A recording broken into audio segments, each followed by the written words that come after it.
Hey everyone, it's Shadan here again, one of the Dubai-based BCBAs at the New England Center for Children, and I had a bit of a light bulb moment the other day that I wanted to share with all of you.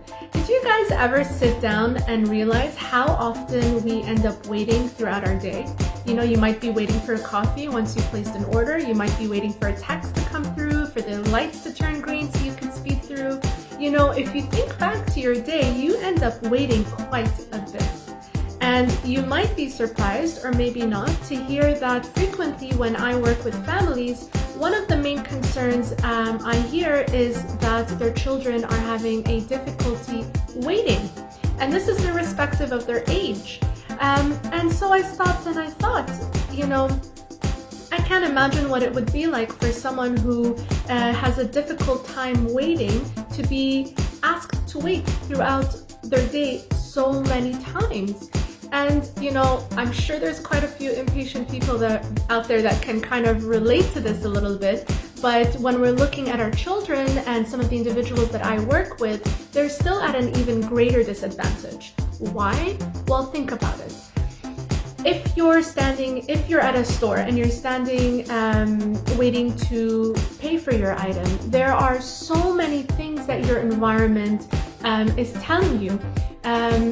And you're deducing a lot of information merely by observing your environment. So if you're ready to go and head to the checkout line, you know, the first thing you're gonna see, or the first thing your environment is gonna tell you, is the instruction to wait. And that could be by you seeing the lineup at the cash register. It could be someone asking you to please wait here. But your environment, sometimes in subtle ways and other times in not so subtle ways, is going to tell you that you must wait. So it's giving you that instruction. The second thing is a sense of time.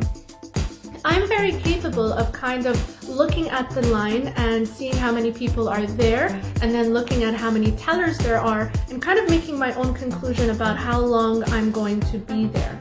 And then the third thing would be a distractor, right? If you're anything like me, and I'm sure you are, you're always gonna have something to keep you distracted while you wait for your turn. 99% of the time, it's our phones. Maybe we're just playing with our keys, or, you know, we're looking at some of the travel size options by the cash register. I mean, that's exactly why they put them there, right? And then last but not least, 4 is the power of making a choice, your freedom to make a choice whether you would like to continue waiting or if you want to leave and come back another day.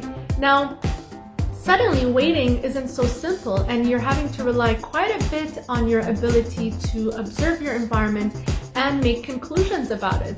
Our children and the individuals that we work with struggle to do that, and so already they are not set up for success when it comes to waiting. So what can we do to help them? Well, let's tackle those 4 areas I talked about. The visual cue might not be the lineup. It might have to come from us. We might have to ask them to wait, or it could be wait. It depends what visual cue you've used with your child. Just make sure that if you're using it for a different skill, that you're not also using it for waiting. Number 2, you want to give them a sense of time. So instead of relying on the number of people in line versus tellers, you want to use a timer, one that beeps or one that's visual, so they can kind of figure out how much longer they're going to be staying there. Number 3, a distractor toy.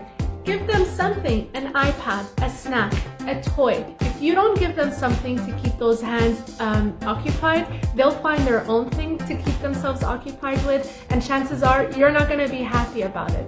And then last but not least, they too should have some form of a choice on whether or not they would like to continue waiting or leave. If that timer beeps and they're not ready for their turn yet to pay, then you might want to consider whether your child has the ability to stay a little bit longer and reset that timer, or maybe you just want to leave and come back another day. Yes, that might be a little bit inconvenient, but if your child is not there yet and you're going to push through and wait anyway, it's going to be a lot more inconvenient having to deal with a tantrum in the middle of a store. So that also will fall back a little bit in terms of time management and being proactive in making sure that if you are going to stand in a line, that it's a line that your child is able to tolerate.